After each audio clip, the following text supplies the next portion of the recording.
I'm really excited to have Tobias here. Tobias almost needs no introduction. He's been involved in Japanese politics, for almost 2 decades now. Worked as an aide to a legislator, is the biographer of Abe Shinzo.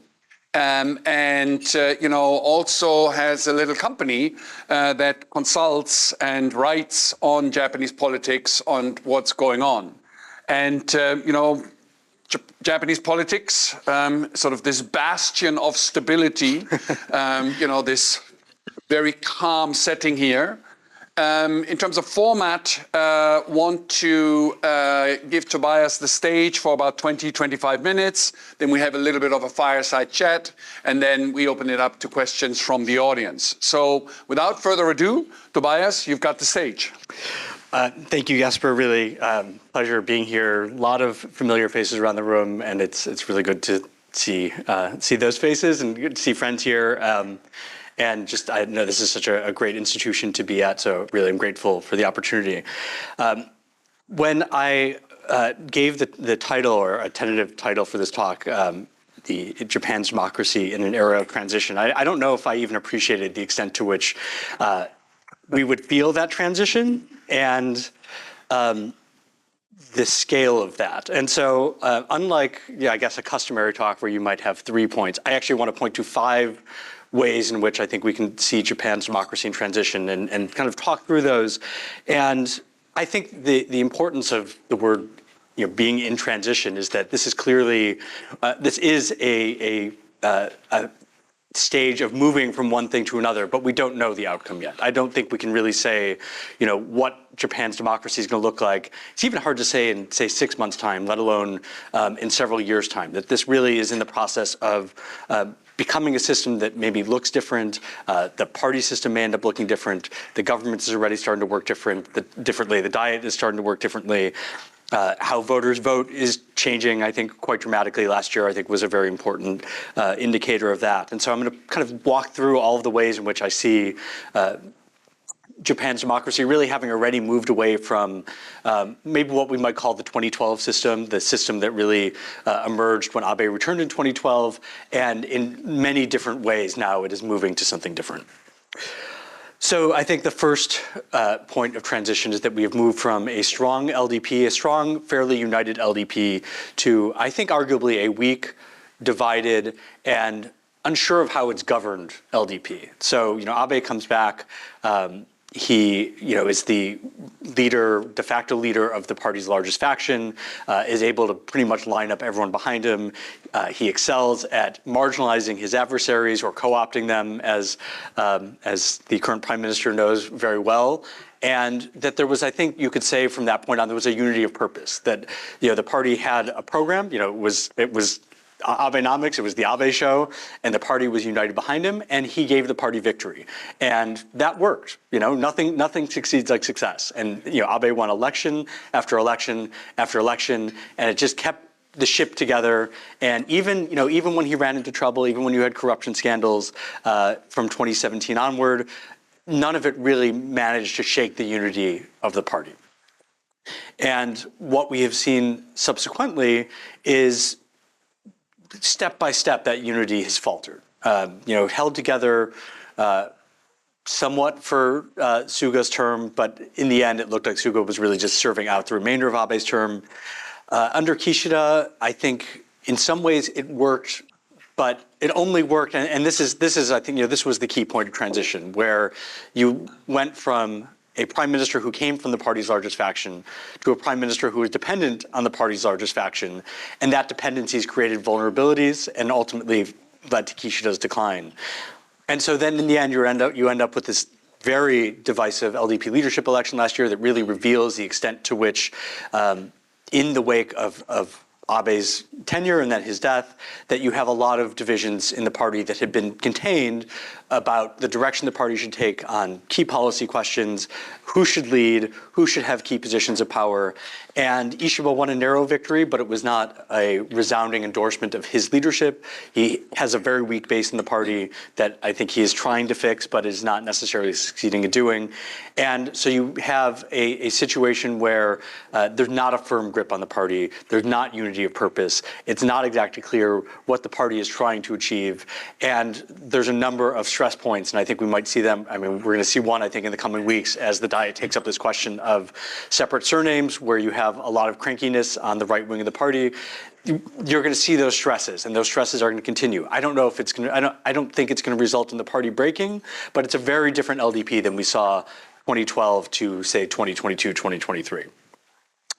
So the second transition, and this is really a direct consequence of the weaker LDP, is that you went from a period where, I mean, the Abe government was really the culmination of several decades of reform to make Japan's government strong, to have a more top-down system, a prime minister who, really sits at the center of, a control panel with lots of different levers to pull, and the ability to really set the direction for policy and say, this is the direction we're going, and follow. And so having a unified party was part of that, but then having the levers in the prime minister's office, and actually under the Abe government really expanding those controls, so that a cabinet personnel bureau, the National Security Council Secretariat, a number of other reforms of different scale, you had these tools now that the prime minister could use to govern.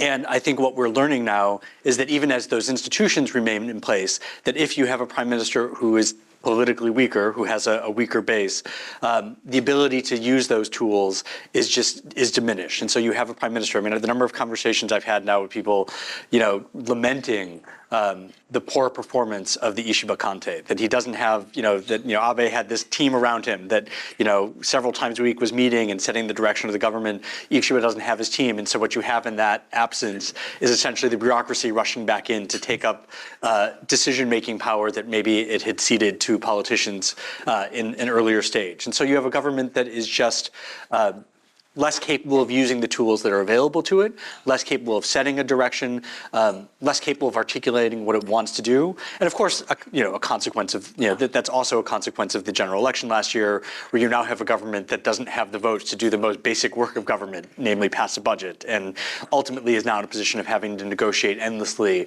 to move its priorities through the Diet. So that's just, I mean, this is a very different arrangement. It is a, we've gone from kind of government by decision and directive to government by negotiation. It's not a bad, I don't think it's necessarily a bad thing. I think there was a sense, when it happened, oh, well, this is going to be catastrophic. And I think what actually, to the credit of everyone involved, I think everyone kind of recognized, okay, this is a new situation. I mean, maybe some parts of the LDP haven't quite gotten on board with that and understanding the responsibilities of the new system. But in general, there's, I think, a spirit of, yes, we're in a new situation. There is a minority government. We all have to be willing to come to the table and negotiate. In general, I don't think that's been a bad thing. I'd certainly take that in the United States over current problems. But that is the new situation. It's just we are in a very different kind of arrangement of power than had prevailed during the 2012 system.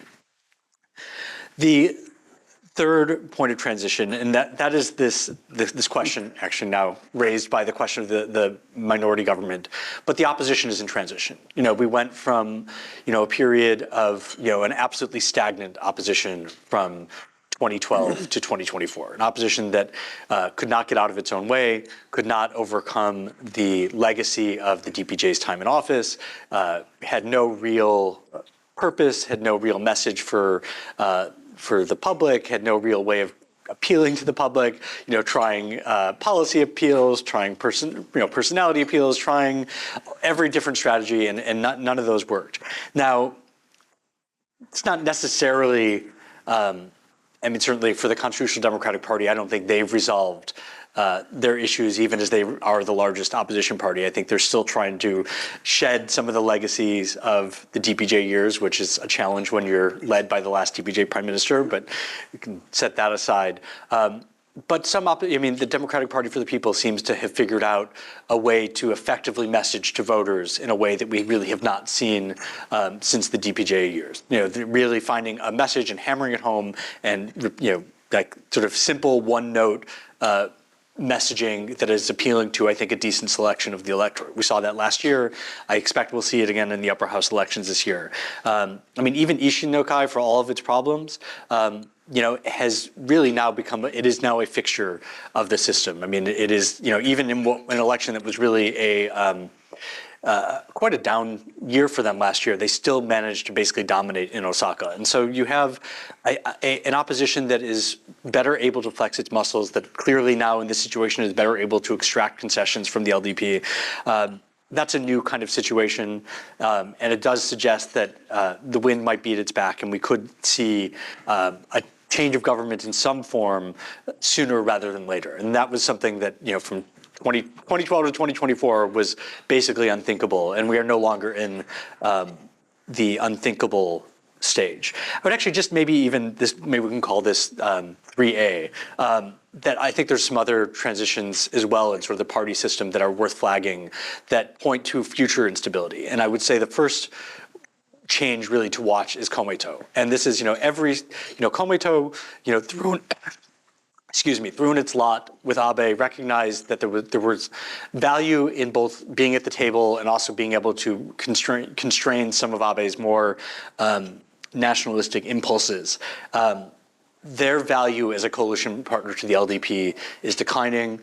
They know it. The LDP knows it, and it's unclear who's going to make the first move against the coalition or what is the trigger that ends up breaking it. But I think there's an appreciation on both sides that perhaps the payoffs in the relationship are not what they were. And if the LDP ends up looking for another coalition partner, even in addition to Komeito, it clearly suggests that Komeito will not have the same value to the LDP and the same leverage to the LDP. And just the long-term future of a party that has not been able to attract young supporters, that just, their reliability as an electoral machine has declined with, like clockwork. Every election, they're turning out fewer voters. That is going to change something that has really been a factor, not just since 2012, but really we're looking at a quarter century of partnership that has enabled the LDP to continue to govern. That's going to be a factor going forward. It's just unclear what the breaking point is. Similarly, on the left, we're seeing now the Communist Party, similarly like Komeito, having difficulty attracting young voters. Looks like their electoral machine is in terminal decline, and meanwhile, young voters are rushing to Reiwashi and Sengumi. So you have kind of a shift in power to the left. Another party that like Kokumin Minchito, like the Democratic Party for the People, has figured out a way to get simple messaging across to young urban voters. So there are some shifts going on. Where voters are going, where power is in the party system, and these are new realities that haven't quite made themselves felt in the actual who's actually wielding power. But it feels like we're an election or two away from real change. Related to that, then, the fourth period of transition is that we are really moving from an old style of politics to a new style, or at least a bifurcated electoral way of voting, way of engaging with the public, where and I wrote a post in my Substack about this. And when you look at the media consumption habits of Japan, it is remarkable the extent to which, over 40, 45, it looks like it maybe has for decades, and television consumption habits and newspaper reading habits are as they have been. And then just, like in other democracies, they fall off the cliff when it comes to where young people are getting their news. They are not consuming the newspapers. They're not watching, mainstream broadcast television. They're certainly not watching NHK. And the impact that is having on how voters are engaging with the electoral system, which parties they're interested in, how, what sort of messages are responding with them, that is absolutely changing. And we've seen that now at the local level. I think last year, local election after local election, seeing that kind of impact. It's harder perhaps because you have an electoral system both in the upper house and the lower house that are have a strong proportional component. It's perhaps that impact gets a little more diluted, but there is It's coming. It's coming for the system. It's coming for the established parties. You talk to LDP members, they know that they're behind the times, and what felt like maybe an innovative digital strategy a decade ago is woefully behind the times. They feel, I think, maybe hamstrung. It's very easy for the Democratic Party, for the people to have one message they repeat over and over and over again, about increasing take-home pay, and the LDP, feels constrained by its sense of responsibility. I mean, the CDP looks like. You look at who supports them, and no support among the young at all, and it's all among the old. I mean, this is going to have consequences for who wins, who gets what seats, who wields power. But we're still several elections away from really seeing the impact truly unfold. But these voters, particularly because it's still the lowest propensity voters who are in this new media landscape, but. We are seeing political actors figure out how to use these tools, how to appeal to them, how to draw them maybe back to the polls. And that's going to be, who's able to figure that out, basically who's able to activate those voters and reverse the long-term decline in turnout that we've seen. That's going to be the question. And so far, maybe we should be grateful that that tool has not been picked up or hasn't been successfully picked up by the right-wing populist parties. That the national party that's been most successful is essentially a technocratic populist party. We'll see how long that holds, but for now, that's the situation that we're in. Then finally, the last one is the big one, and maybe the hardest to figure out, and that is what happens with the United States. And I don't think it's an exaggeration to say that the relationship with the United States has structured Japan's democracy, from 1945 onwards. That ensuring that the relationship with the alliance with the United States was strong, ensuring that the relationship is well managed. Is the goal first and foremost. Obviously, it structured competition during the Cold War. It has enabled the LDP, I think, to weather some difficult moments, including during the Abe years. It obviously led the DPJ to very quickly lose the mandate that it had won in 2009. We may be moving to something different now, where the impact of foreign policy might be an open question in structuring Japanese politics. The debates about, what kind of foreign policy should Japan pursue? Is Japan going to bandwagon with the United States and Russia if that's the direction that we're heading?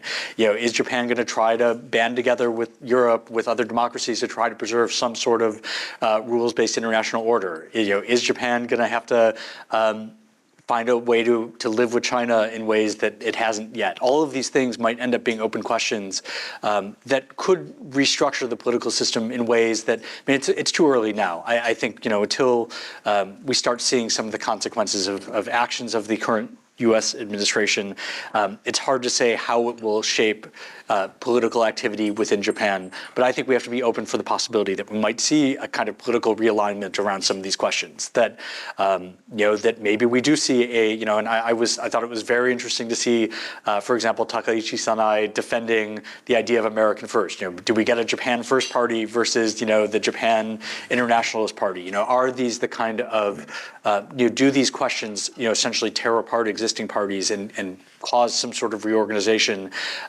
As Japan has to confront, I think, some questions about its place in the world that it hasn't really had to think that hard about for a long time. Dare I say, down the road, are they going to have to think about nuclear weapons, and what will that have on the political system when they have to contemplate that question?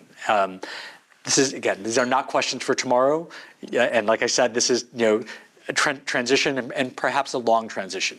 It's going to take time for the world changing around Japan to make its impact felt on the decisions of political actors. But I do not think we can rule out some pretty dramatic political realignment in the coming years, given how the world is changing.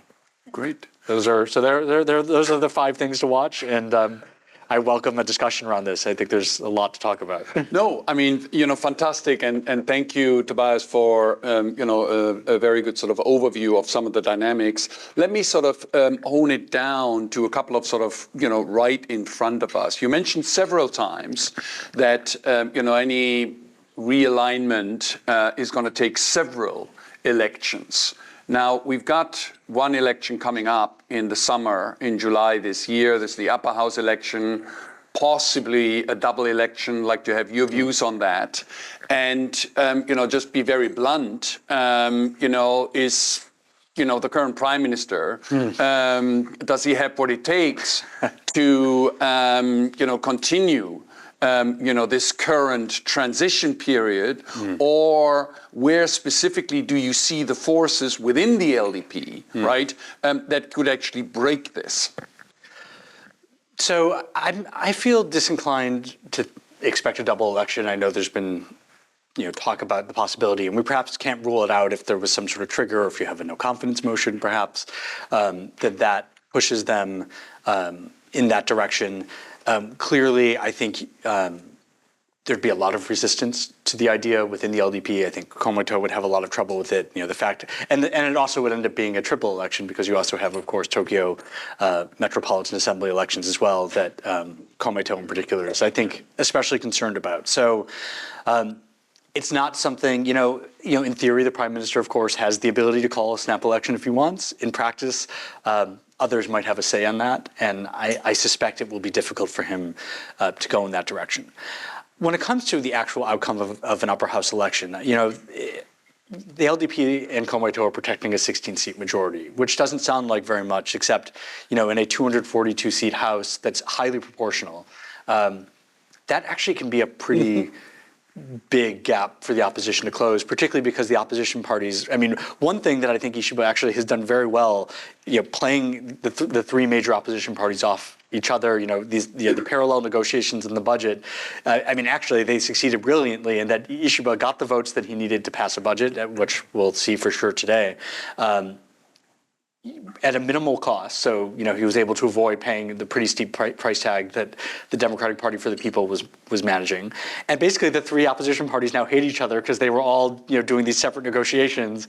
And it's sort of like a prisoner's dilemma kind of situation out in the open. And they kind of saw the bargaining, and they all think the others are traitors. So, to the extent that, it's hard to see how they're going to actually pull out of this and coordinate candidates. And if they can't, it is such a big leap to get to a point where they're not going to just be undercutting each other, particularly in the 32 single member constituencies. So it's not a sure thing. And Ishiba can, if they, as long as they have control of the upper house, Ishiba comes out of this, I think, and carries on, even if it's a reduced majority.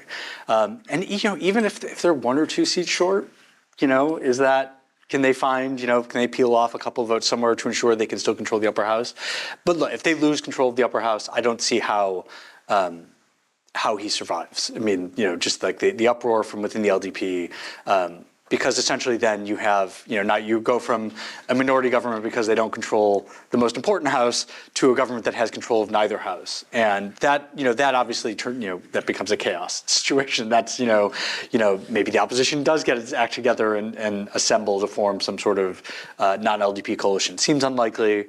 Probably more likely at that point that the LDP has to make some pretty outsized concessions to try to get one of the opposition parties to join a government. But that throws open a lot of different potential scenarios depending on how that plays out. Right. It's wonderful. As an unsuspecting European, one of the things I admired about an American education is that pretty quickly the Americans teach you follow the money. And it's quite interesting, if you take away all this complicated stuff, the way the LDP funds itself, right, with the factional bosses, Mr. Kishida basically destroying the ability of the factional bosses, and all of them except one, I guess, is also still pretending to be the boss. Also will never give up not being the boss. But no, in all seriousness, the money flows, have substantially changed, and the resolution of the governance of political funds in Japan, there is basically no clear, map, a roadmap for going forward.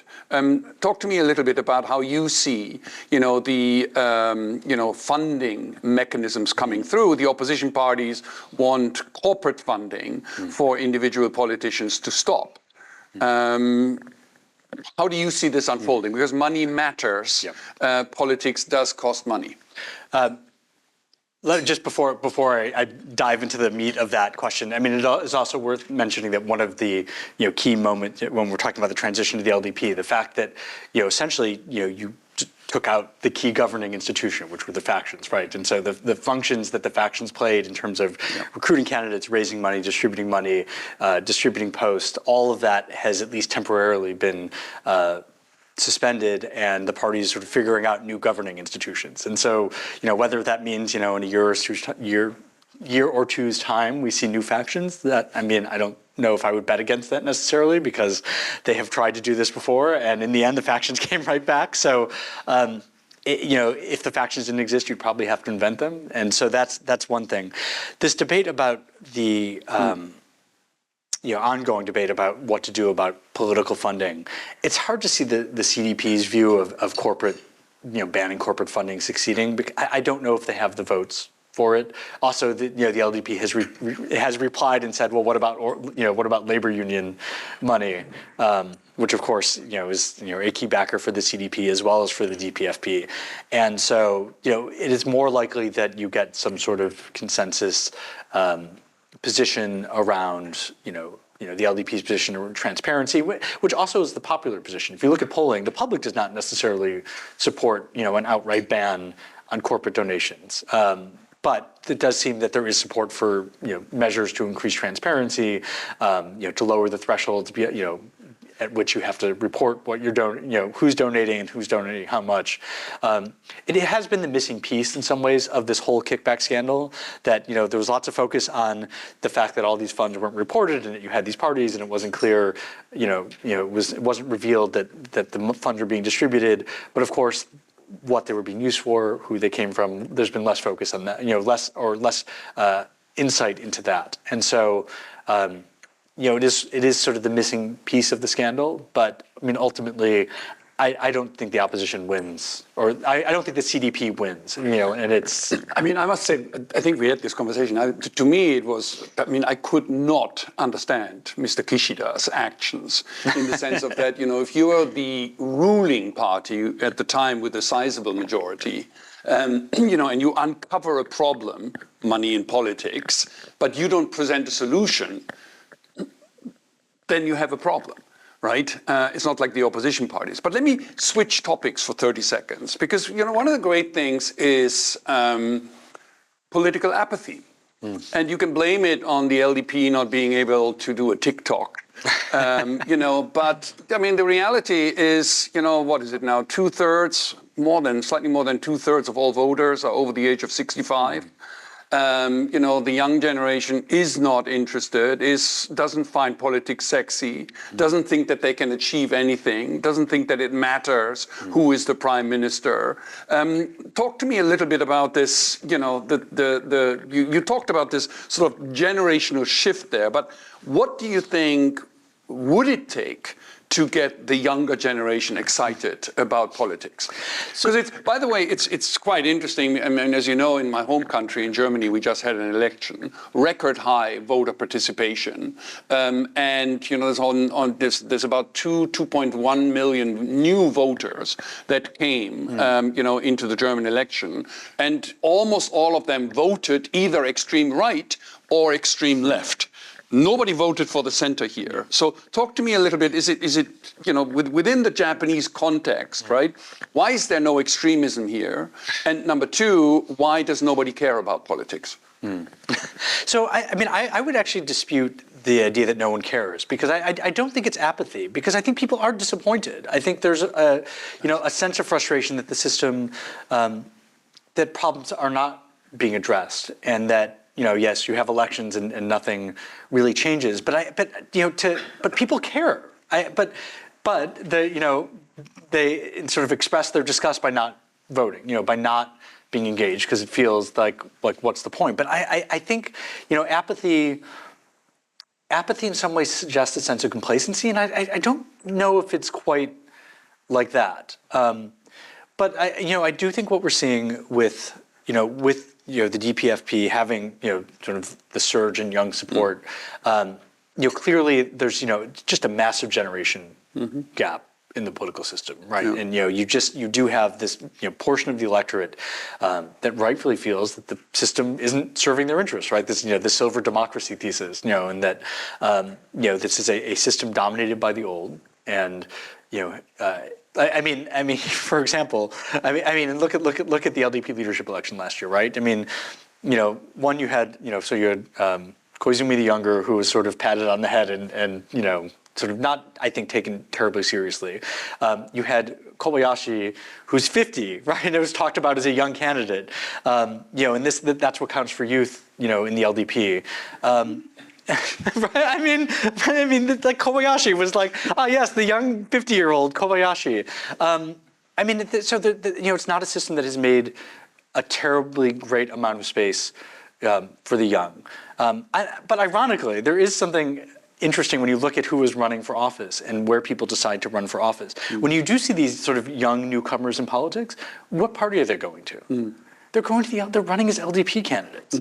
And in some ways, that reflects the failures of the opposition. The fact that the opposition has not found any way to the fact that the sort of the disaffection of the of young voters has been out there, waiting for some party to grab that after all these years, and basically wasn't. Really speaks to a failure of the DPJ and its successor parties, that it didn't pick up sort of these material concerns, that it didn't really have a message that it was delivering to those voters, and they were, clearly they've been there for the taking. Now, can the DPFP really make big gains on the backs of the lowest propensity voters? Is it actually going to get those voters out? We're going to see, in a few months' time, just how effective that is. We saw some of it, but now maybe with more time to have the message out there and to really have its brand out there, maybe it'll be even more apparent in the upper house elections. It's you asked a bunch of different questions. So you asked like the no extremism question.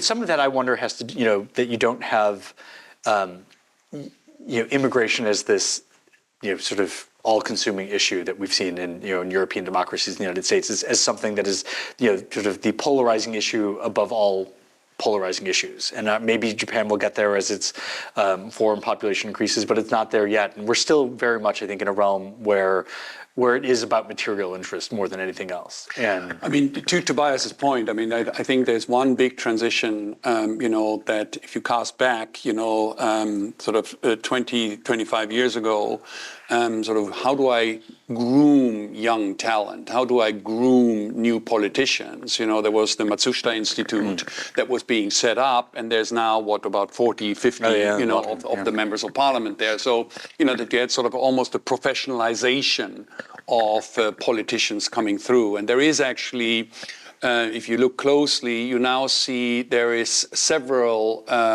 private sector organizations that have been set up by wealthy people who are actually grooming, young new candidates. And you're absolutely right. I think it's very, very dangerous to underestimate the LDP, because at the end of the day, the grip on the power base, not just at the national government, but at the local governments, is just superbly strong. So if you do want to be a governor to get stuff done, being associated with the LDP, just gets you to 80 out of 100 very, very quickly.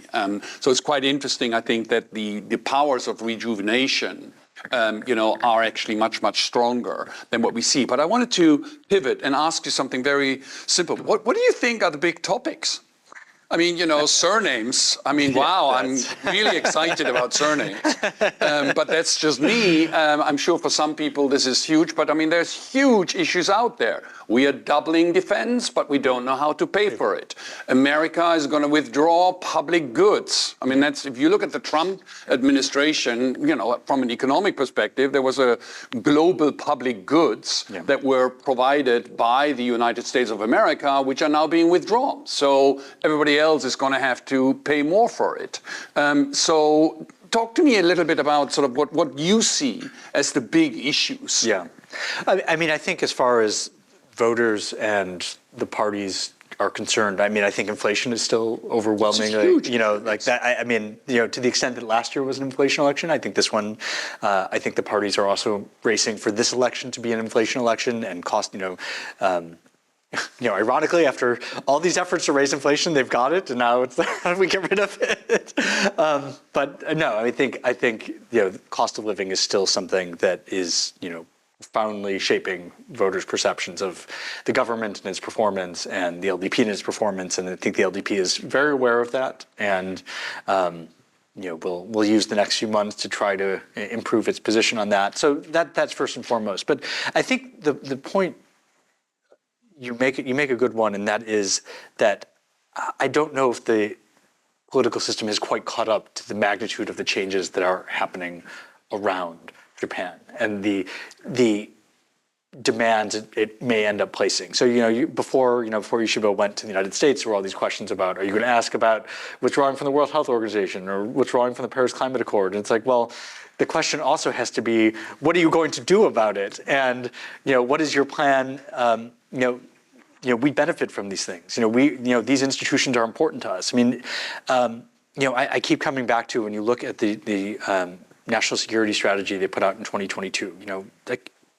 That conceptualizes Japan's national interest as we need a rules-based international order. We need these institutions. These are not, these are not a nice to have for us. These are a luxury, or not a luxury. This is how we defend ourselves. This is how we ensure our prosperity. And I mean, I don't know if they've quite grappled with, okay, well, what are you going to do now? You have, a U.S. administration that is actively hostile to these institutions, and I don't think the discourse has caught up to that. I don't think they're at a point where they've really. But that's why it said with that transition that it's they're still trying. And in some ways the change is happening so quickly. It's almost it's like how do you keep up with the change that's happening? But they're going to get there eventually and really start grappling with this. And there are going to have to be some very uncomfortable questions asked. And I'm not expecting it necessarily. I mean, foreign policy still, even in a momentous moment, may not be a winning campaign issue. Although for the LDP, you talk about the LDP's sort of surprising resilience. Being the natural party of government, or perceived as the natural party of government in a period of instability, of international instability, may actually help them, right? Voters might look at the world and they might look at the prospect of, a government that comes out of the upper house elections even weaker. And they might say, well, actually, maybe we feel safer with the LDP. So that's something to think about as the upper house elections get closer, and as we see sort of the implications and the impact of what's happening day by day. Yeah, I was so glad that you brought up inflation because, Japan is entrapped in something that Mr. Abe implemented, which is the macro slide, in the sense of that your pension payments, right, the pensions that you receive are not indexed to inflation, right? It's inflation minus something. So last year inflation was give or take, 3%, but the pension payments only increased by 1.9%, right? And so given that 2/3 of the people basically, not 2/3 of the people, 2/3 of the voters basically live off a pension, well, that's a huge, gap that you actually have. So I met with Ishiba recently and I said, well, it's very simple, just change the macro slide, right? Just go back to proper indexing, and you'll have some votes there. But in all seriousness, I think that sort of the challenges, right, of the new claims on what the government, what the public sector has to provide to the people, right, both domestically as well as internationally, plus the ability to actually fund this, right? And there is this huge, from an economic perspective, there's a huge tension that is building up, which is that over the last 3 years, Japan has had very significant tax revenue overruns, right?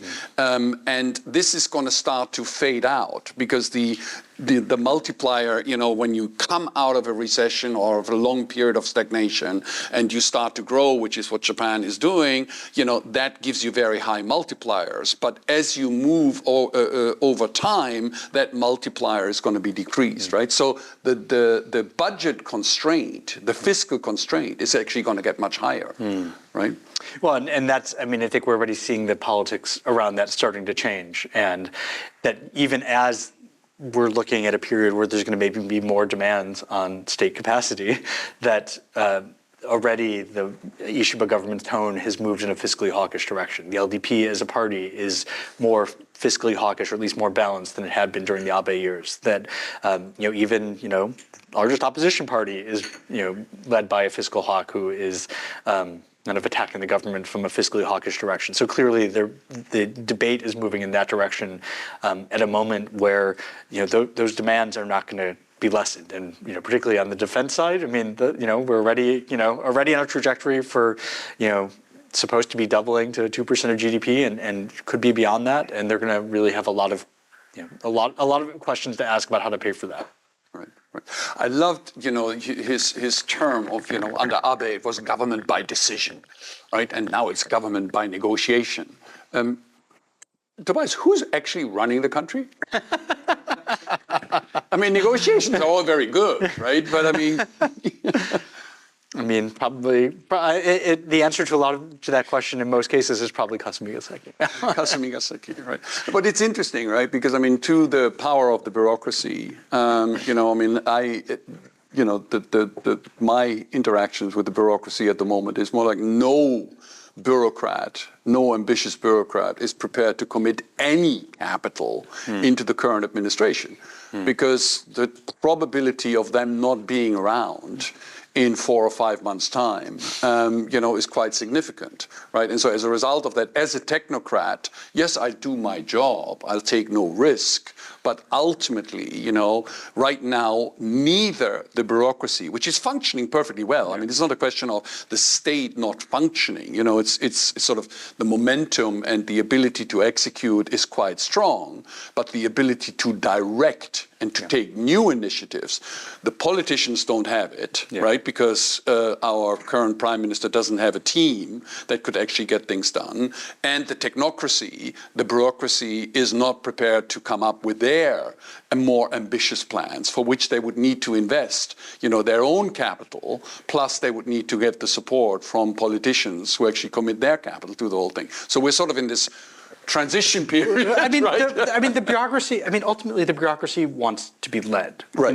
This idea that they're scheming to actually be in control, I don't think is true. I think they want politicians who are capable of setting a direction and giving them work to do, and using the bureaucracy for their talents and their abilities and putting them to work.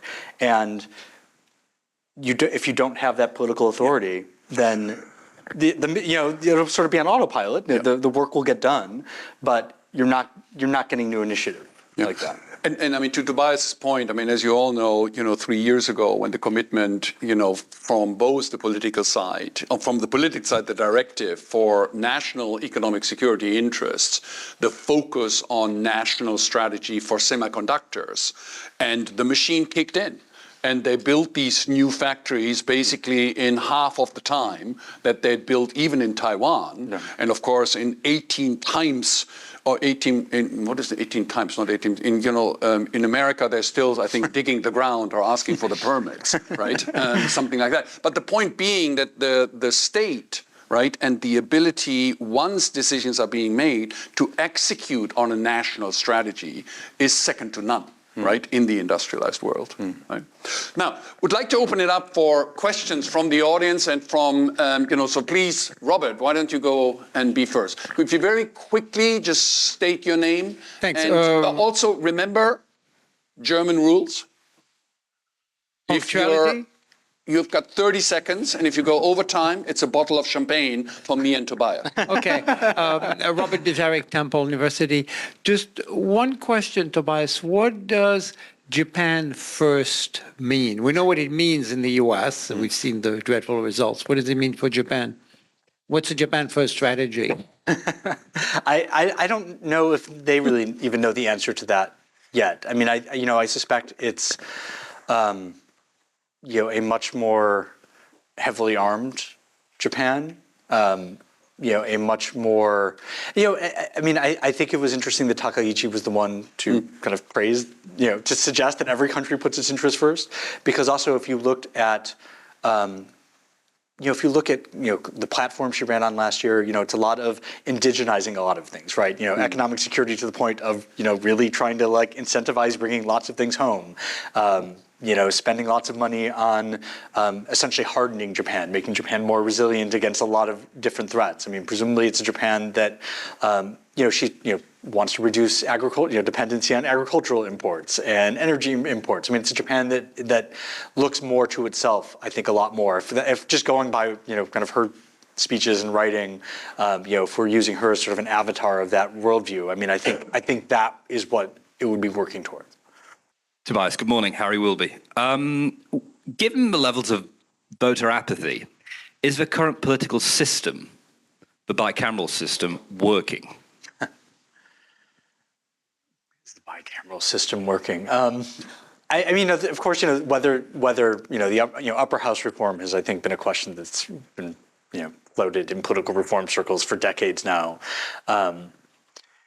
The question is, in some ways, does Japan have too many elections, right? I mean, they have, when you look at all levels of government, I mean, there's almost maybe election fatigue sometimes, that, you're constantly voting on, the town elections and the prefecture elections, the upper house to the, lower house, constant elections can have low turnout for all of them. And so the question is, maybe you do need authority more concentrated in some ways, and the upper house, already is, a relatively weak chamber as it is. I mean, it, doesn't really, doesn't have authority, ultimate authority with the budget, doesn't have ultimate authority when it comes to, confirming a government. I mean, there's certainly an argument that, maybe a more consolidated system. I mean, personally, I think that more representation is better.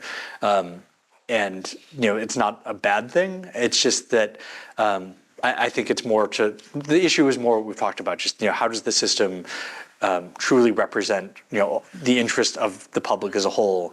And how do you bring those new voices into the system, and how do you make it easier? So there's probably more to be done when it comes to just the accessibility of politics to people, lowering the thresholds so that, it's easier for people to run. Making it easier for parties to draw new people in and to kind of lower the barrier. I mean, anything I think that lowers the cost of, campaigning and electioneering is probably a good thing. Although, if you lower it too much, maybe you'll get more sort of anti-NHK party with their antics, and that has its own problems. But you just, lowering the barriers to entry is probably something that's going to help. And so I don't know if the actual design of this the institutions is necessarily the problem, but it's more about participation and representation. I think that's more of the problem as far as I see it. Harry, it's very interesting because, I mean, you can argue about the upper house, lower house, and the structures there, right?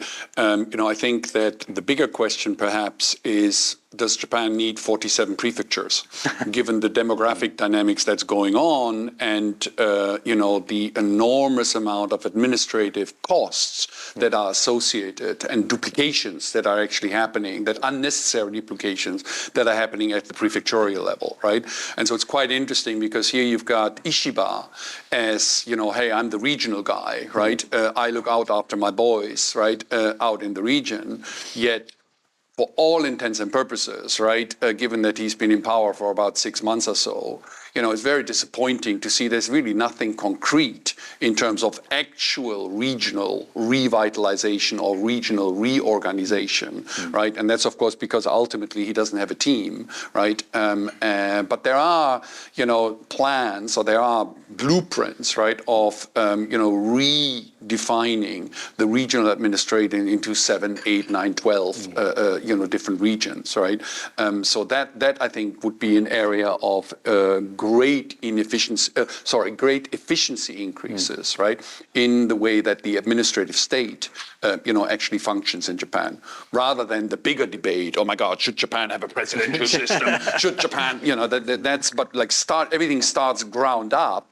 And if you do get regional reforms, and in my personal opinion, and it was interesting, because of course we want to talk about the national level, but in my personal opinion, the more interesting developments right now are all at the local level.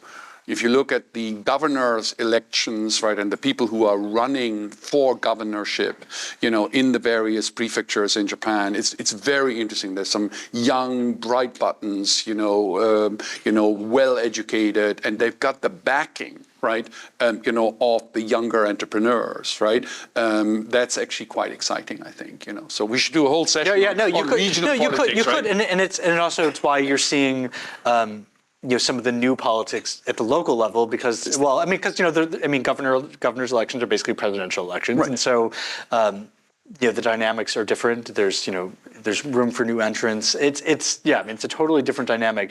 It does. I think I suspect that clearly the idea of introducing some sort of states system has been around for a long time.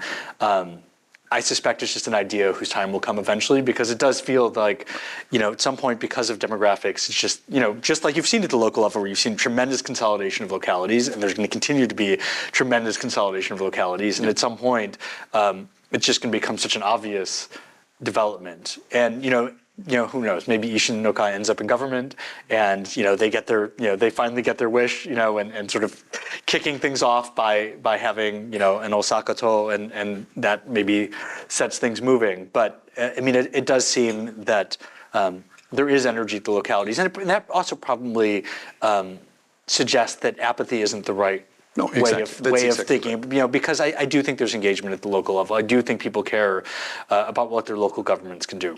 Yep. I'm Yulin Yang, visiting from Singapore, Henrik's friend. So I'm on the Council of Asian Corporate Governance Association. I'm actually here to attend the ICJN meetings that start at about 10 a.m. Great news in both organizations about the progress and developments in Japanese corporate governance. Does that have political support, or is that just under the radar screen and not really talked about? Thank you. Yes, sir. You probably have a stronger sense of this, but it doesn't seem like it's something that Ishiba has necessarily prioritized. In part because it's not really clear what his priorities are beyond day-to-day survival and just holding on. It does seem like too this is an area where maybe the bureaucracy is sort of managing, keeping things moving forward. Obviously, it's something where private actors are involved as well. But No, I think right now, basically, it's not that ship has sailed, but the governance of the governance reform, has been set, and it's the private sector who is now sorting things out. So initiatives which the Tokyo Stock Exchange, for example, is taking, the upcoming one is going to be about minority shareholders' rights. These are politically, supported, nobody, but it's not a topic, it doesn't get me any votes. It's just par for the course. And the overarching ecosystem has flipped in the sense of that there was outright opposition. Oh my God, the barbarians are at the gate. That has completely, you correct me, you sit on several boards, right? That there's no opposition, but it's now like, yes, it's atarimai. It's the way things should be done. Yes, Kenji. I founded a small startup to support immigrants in Japan. But my question is, I have a short-term question and a long-term question. Short-term is, how come a politician who's been preparing for the job for 10 years comes into the job so much unprepared? It's a huge mystery to me, because he's really been looking for the job for 12 years. He was actually running against Abe on the first one that Abe got elected, right? That was the first question. Maybe it doesn't matter too much because it's going to go away, in 6 months. My long-term question is actually to the point that you guys raised about the makeup of the electorate. My belief is actually Japan is a very undemocratic country because of that. Not because it doesn't want to be democratic, of course it does, but just because everything's being decided by people over 60 years old. And that's a real issue. And, but there's some emergence of new politicians like Ishimaru, who came in second for the governor's election, for example. Use all the social media, all this kind of stuff, right? So my question is, how much does it take to change this, And it's not going to come from Nagatacho and Kasumi Gaseki, we know that. It may not even change with, political reform on money, because actually, even when you look at the U.S., Kamala Harris spent $100 million a week to get elected, and she didn't go through. All right, so money goes only so far. But you see actually emergence of actually young blood in Japan using actually new channels away from NHK, and that's quite promising. So I wanted to have your take on that as well. Both really good questions. Both we could probably spent an hour on both of those questions. I mean, there definitely is a sense with Ishiba that, as the saying goes, he's the dog who caught the car. That he spent. I mean, that there was a sense, he spent years, ostensibly wanting this. I think there are. As everyone says about him, that he has, he's Hyoronga minded. He's a critic. He's not necessarily someone who is.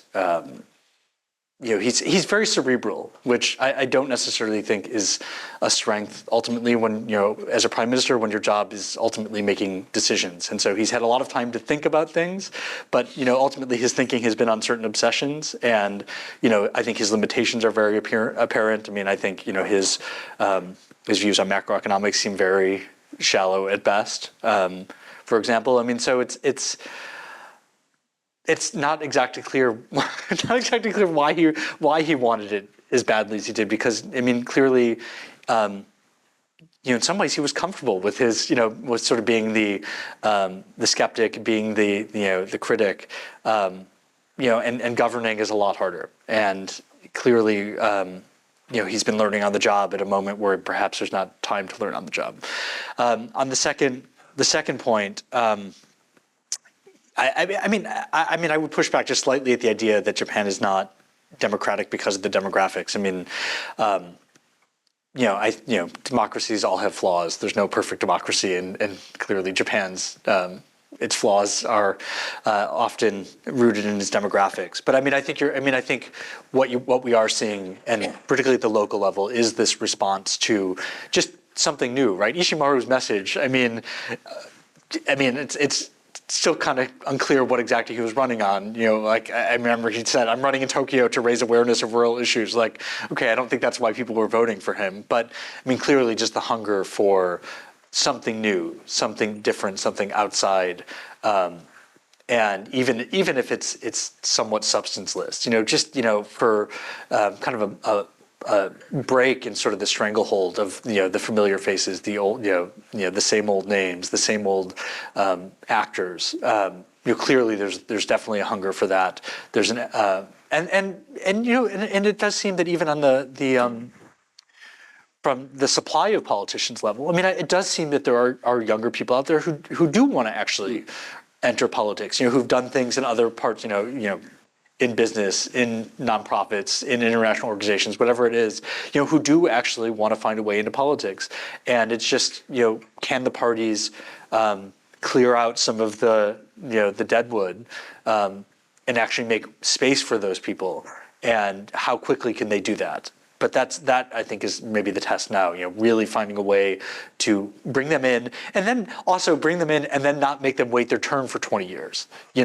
Actually give them responsibility, give them opportunities to set the agenda, to have their voices heard. And so that's actually the unfortunate thing about the LDP, right? That it's bringing these young people in and then it's just making them wait forever. And so that doesn't do any good either. To have an ability to attract those young people who are interested in politics, but then to just lock them up. I mean, and the CDP did the same thing, right? I mean, like the kind of shame that of the leadership election they had to sort of like stand up a first-term woman to run because it looked bad otherwise. I mean, it's not a good sign for the health of your party if that's the kind of thing you have to do. Just a follow-up question, because of course I'm not going to compare to the US because it's not comparable, but. It only took Jared Kushner for Trump 1 and Ro Jogan for Trump 2, to go through and to change the world, right? So, and of course, we're not going to have Jared Kushner in Japan. We're going to have Joe Rogan in Japan as well. But as Jesper said, there's actually a wealth of very extremely young, dynamic, foreign-educated governors in Japan. Ibaragi, Gunma, Kumamoto, Fukui as well. I mean, these are among the poorest. Well, not Gunma, but Fukui is one of them, right? And they cannot actually go national because in many ways because of the system. Yeah. Second is also because they're never going to go on NHK and have a platform so they have to use other channels like Ishimaru. Also depending on the money coming from Kasumi Geseki, so it's definitely going to happen, right? But I guess my question is, how far are we from a disruption, to use an overused word, when you actually have a combination of a young governor, right? Actually, we had one in Osaka 10 years ago. We all know. So, but it takes a very young governor. It takes a maverick on social media, and then, of course, a world time event or whatever that, and then all the things start to crystallize and start to change the system. Are we far from that, or it's never going to happen? I wouldn't say it feels like we're not. Still. I think it's still crystallizing, right? We're seeing the signs of the possibility for some sort of breakthrough in this vein. Just maybe it takes a shock, some sort of external shock, some foreign policy shock, economic, something that really breaks things. But it doesn't feel impossible. I don't think it feels impossible. It's interesting, right? That's where, and again, the comparison to Europe or to Germany is a dangerous one, as any comparison is, right? But if I told you 2 years ago or 5 years ago that the head of the German Conservative Party, is going to turn anti-American, you would have thrown me out of the room. And that's basically what has just happened, right, with all the political niceness and the withdrawal of America from NATO. That's, obviously not the case, but now that we're all goalists, right, and France looks brilliant, in its vision that you can't trust America, but this is something that, ultimately, and then the simple question becomes one like, should Japan have nuclear weapons or not? And you could easily see a polarization, right? If really America were that stupid to actually force Japan into having to make that choice, right? But I think we've got a couple of questions from our audience online. Yes, actually the question was about the nuclear issues. So under the current circumstances surrounding Ukraine, and possible contingencies in East Asia, reconsidering the 3 non-nuclear principles and debating the pros and cons of a nuclear armament and possible military expansion in Japan may happen. Do you think the current administration is even capable of leading such a serious discussion? It's a phenomenal question. I think it's the kind of thing where, I think there are discussions happening very quietly. It's not the kind of discussion that I think really breaks out into the open until there's a really clear trigger for it, right? Until the U.S. does something where it becomes unavoidable to start asking those questions openly. So it feels like this is still something around the corner, not quite clear yet. Whether the Ishiba government could lead those discussions, I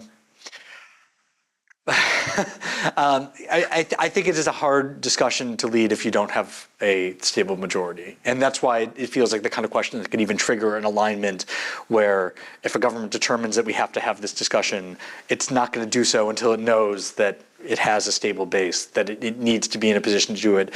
And even it seems that even raising the question, does Komeito stay in a government that is raising this question? That's hard to see. So it feels like the kind of, even asking the question in an official setting could set in motion the kinds of changes that may deliver the kind of government that can ask those questions. Maybe that's the way to put it. It's sort of a circular thing, but it's a big enough question that it does seem like, the political implications of it will be far-reaching, if and when it happens. Two quick questions.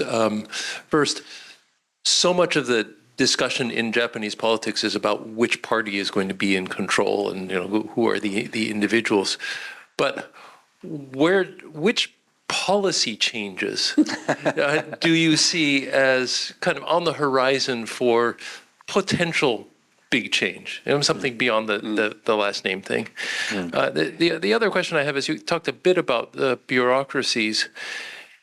in general in the society, I think the level of respect for bureaucracy has been falling, and they're not getting the best recruits anymore. They're still very capable, but do you see any significant changes in the role that bureaucracies are playing and their relationship with the political side?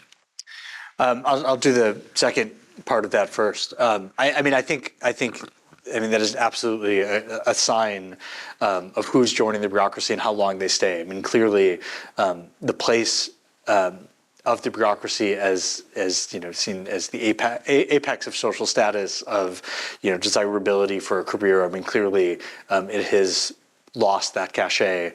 The top Todai graduates do not want to be bureaucrats, and if they do go to the bureaucracy, they're not staying for that long.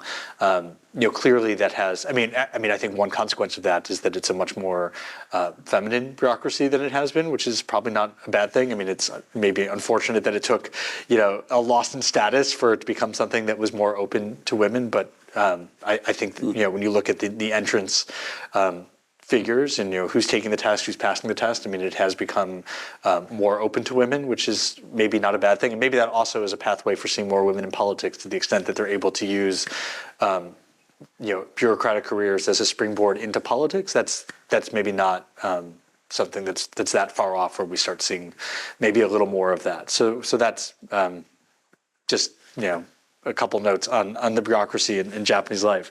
In terms of big policy change, I mean, I think as long as you're in this kind of deadlocked situation and you're negotiating everything, I mean, I think until there's a real breakthrough and a government that really has power and authority, I think big policy change is probably off the table. I mean, the question is whether there becomes a need for some big policy change that requires that kind of political organization and that reorganization. That's why there's probably something that's going to come along before nuclear weapons, because I still think this is a question that's a little down the road. But if you ultimately need a government that needs to be able to act quickly, decisively, does that result in a new coalition, some sort of new constellation that enables that decision making to happen? Look, watching the sort of warning indicators of a possible recession in the United States and what implications that could have for the rest of the world. I mean, there might be a need for a response to that sooner rather than later. But in terms of kind of big creative policies, I mean, under the current arrangement, I don't see that happening. One kind of question and comment, you said it's hard to see decisions being made, nuclear weapons or whatever, given how the government is weak. What happens? Tomorrow Trump says, look, frankly, Taiwan's none of my business. Doesn't, no, but, right. No, he more or less said it actually last week. He said, well, I'm not going to commit to it. Right. Don't external events sometimes force governments, whether it's in Japan or wherever you are, to actually act very differently, because suddenly you've got a fire in front of your house and you can't wait for negotiations to last for months. I mean, yes, I think we're seeing it in Europe now, where Europe is having to move quicker than they thought possible. I mean, we'll see how they follow through, but I mean, absolutely. I mean, there's definitely a fire on the opposite shore, but that fire is getting bigger and looking to, potentially jump. I mean, I think some of the most revealing remarks that we saw at the White House last Friday were what it said about Trump's approach to peacemaking.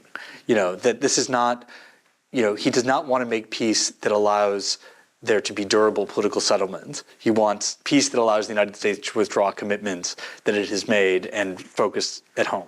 So, if and when he turns his attention to Asia, does that mean peace with North Korea that means the U.S. withdraws troops from the Korean Peninsula and dissolves the alliance with South Korea, or scales back, but meanwhile leaves the North Korean nuclear arsenal intact and no arms control framework? It's entirely possible.